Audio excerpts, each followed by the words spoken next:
toutes et à tous et bienvenue dans ce nouveau tutoriel Photoshop.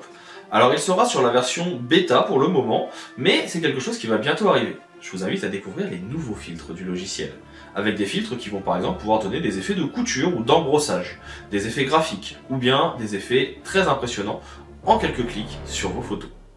Pour ça, il y aura quelques utilisations d'intelligence artificielle, mais directement intégrées dans les outils. Pas besoin de prompter ou ce genre de choses, c'est vraiment un outil qui va automatiser vos tâches. Si jamais vous avez des questions au cours de la formation, je serai disponible dans les commentaires ou sur Discord, dont le lien est dans la description. L'objectif étant de vous permettre d'avoir un accompagnement adapté. Si la vidéo vous a plu, vous pouvez bien sûr liker, partager et vous abonner. Ça me permet de pouvoir augmenter le référencement de la chaîne et continuer à vous proposer des contenus. Dans tous les cas, si la vidéo vous a plu, eh bien c'est important pour moi et c'est ce qui est le plus important. Donc c'est tant mieux. Je vous souhaite un bon visionnage de celle-ci et je vous dis à tout de suite. Attaquons donc notre présentation des nouveaux filtres qui ne sont à ce jour présents que dans la version bêta de Photoshop, mais qui seront, je le pense, prochainement intégrés directement dans le logiciel. À ce jour, ils se trouvent dans le panneau filtre, donc plutôt dans le menu, et vous avez ici filtre paramétrique, qui va vous permettre, comme vous le voyez ici, d'avoir accès à des filtres préenregistrés qui sont assez nombreux, et à des filtres que vous allez même pouvoir venir vous-même ajouter à l'usage et que vous allez pouvoir créer. Pour l'instant, je ne maîtrise pas encore cette partie qui est encore en bêta. Par contre, pour les filtres paramétriques proposés, vous avez par exemple ici la possibilité d'un simple clic de venir paramétrer votre photo en vintage. Et vous avez un autre panneau qui va alors s'ouvrir, vous permettant de pouvoir modifier les paramètres. Augmenter les contrastes, augmenter la luminosité, avoir un effet de vignettage plus ou moins important, ou encore modifier ici des transformations de taille. Vous voulez un effet ici autre, avec le côté rayé qui est proposé, eh bien vous avez la possibilité également de venir avoir les paramètres de brûlure de votre papier, les rayures que vous voulez augmenter ou les dommages. Vous voulez avoir un filtre pluie, qui sera lui plutôt pour donner l'impression qu'il pleut sur votre photo. Vous avez la possibilité de définir l'angle de la pluie, la densité, l'obscurité si vous voulez quelque chose de plus sombre. Ça permet de modifier très rapidement, vous le voyez, les contrastes de votre photo en ayant quelque chose d'assez réaliste. Je peux venir le faire de l'autre côté. Je pourrais par exemple avoir ici un filtre neige. Et pareil, on peut venir modifier la densité, la vitesse, l'angle, la taille des flocons et tous ces paramètres qui permettront de donner un effet ici qui sera lié à du paramétrage et surtout des effets graphiques. Alors il y a des filtres qui sont meilleurs que d'autres, je ne vais pas vous mentir.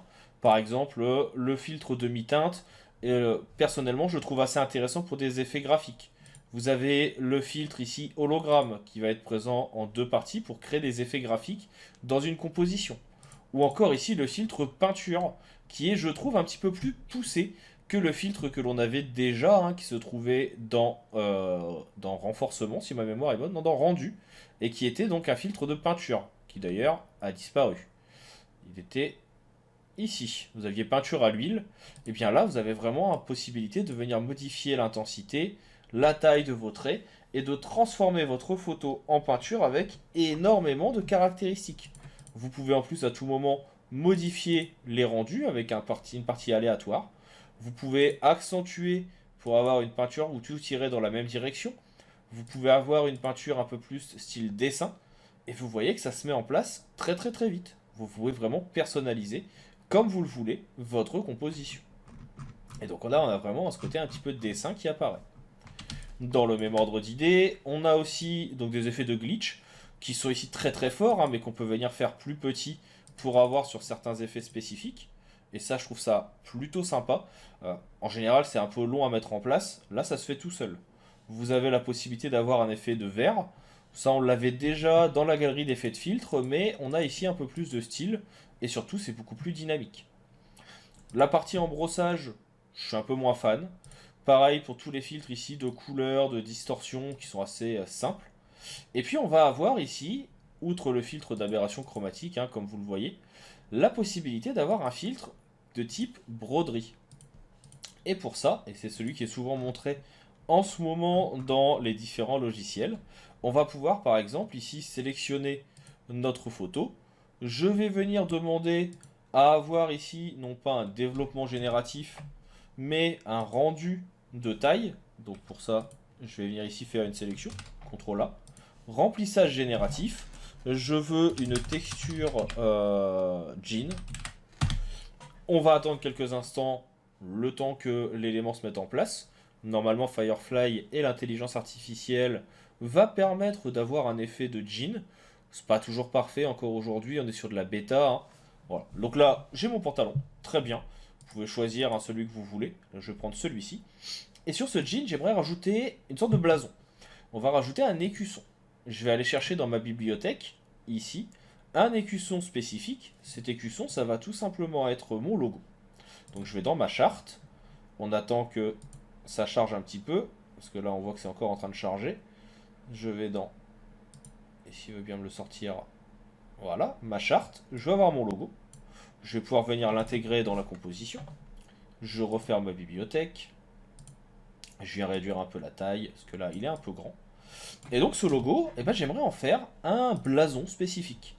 Ici, vous allez pouvoir venir cliquer sur broderie. Automatiquement, le logiciel va regarder votre illustration et vous voyez qu'il en fait une broderie automatiquement. Vous pouvez venir déplacer votre élément. Donc là, vous pouvez cacher celui d'en dessous. Hein. Mais vous pouvez déplacer votre broderie. Vous pouvez venir définir le nombre de couleurs. Là, je n'en ai qu'une. Vous pouvez définir si on doit être sur une broderie qui est plutôt avec des contours, uniquement des contours, avec de la surpiqûre, pour donner l'impression qu'on est venu piquer de l'intérieur. Vous pouvez venir définir l'échelle, l'épaisseur des traits, si vous voulez des effets spécifiques ou autres. Vous ne voulez pas celui-ci, mais en réalité, vous voulez quelque chose qui soit un blason un peu plus poussé avec des couleurs. Ici, j'ai un portrait que j'ai réalisé. Et bien pareil, je peux venir prendre mon filtre, broderie, on attend, et donc là, on a notre patch qui est disponible, qui est mis en place, et qu'on peut utiliser. Vous allez pouvoir venir le modifier, vous allez pouvoir venir définir si vous voulez qu'il soit plus ou moins dense, ou au contraire, donc là on voit qu'il y a vraiment un tracé, un nombre de points plus important, ou au contraire des points qui vont être beaucoup plus épais. Donc là c'est vraiment vous qui allez pouvoir décider de ce que vous voulez sur votre patch. Vous allez pouvoir venir décider aussi des orientations. Est-ce qu'on veut venir modifier l'orientation de notre trait? On peut avoir aussi le type de design.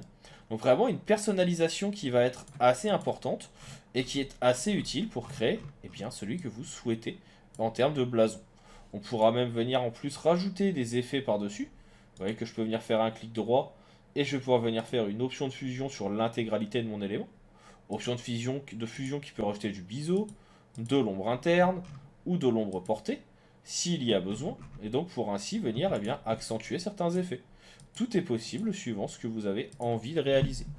Donc c'est assez intéressant, il y a énormément de possibilités qui vont s'offrir à nous dans les prochaines années avec ces filtres. Vous allez avoir la possibilité d'afficher les propriétés des paramètres si vous le souhaitez, donc ça c'est ce qu'on a vu ici, que je vais d'ailleurs mettre à côté. On va avoir la possibilité, comme on l'a vu, bientôt de créer nos propres filtres avec nos effets. Pour l'instant, c'est pas encore là, mais c'est un bon début et on voit qu'il y a pas mal de choses qui sont prévues. Donc voilà pour cette petite présentation des nouveaux filtres paramétriques. Pour ma part, j'en attends beaucoup. J'espère que ça va pas faire un flop comme ça a été le cas avec les Neurals Filters. C'est un peu l'étape d'après pour moi. Et on verra bien ce que ça donnera à l'avenir. Dans tous les cas, j'espère que la vidéo vous a plu. Je vous dis maintenant à bientôt pour d'autres astuces et d'autres tutoriels. Et je vous souhaite une bonne continuation.